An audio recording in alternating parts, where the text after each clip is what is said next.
Spinal twists. Lord of the Fish twist or half spinal twist.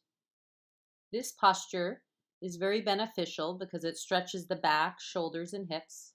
It strengthens the erector spinae muscles, which are along the spine as you sit tall, and the rectus abdominis.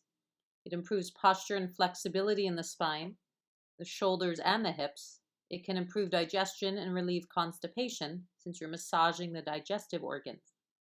It also can relieve back and shoulder tension and ease feelings of stress. It calms the nervous system and the mind if you hold and breathe slowly.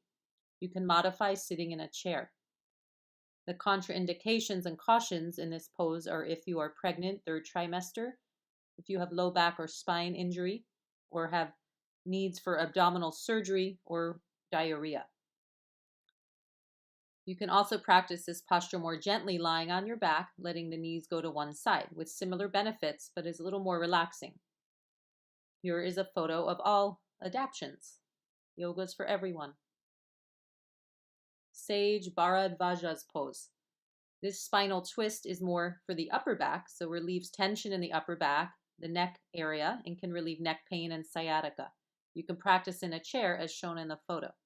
It increases flexibility to the spine, improves posture, relieves tension in the upper back, and it specifically stretches the posterior deltoid, rhomboids, and latissimus dorsi. This posture can bring feelings of confidence, poise, and ease. You do not want to practice this pose if you have a low back or spine injury, are pregnant in the third trimester, or have a need for abdominal surgery or have diarrhea. A twist a day can really calm the mind and ease back tension. It can be preventative as well for back problems. If you have chronic back pain, go very gently and be mindful that there's no pain. Enjoy your twists.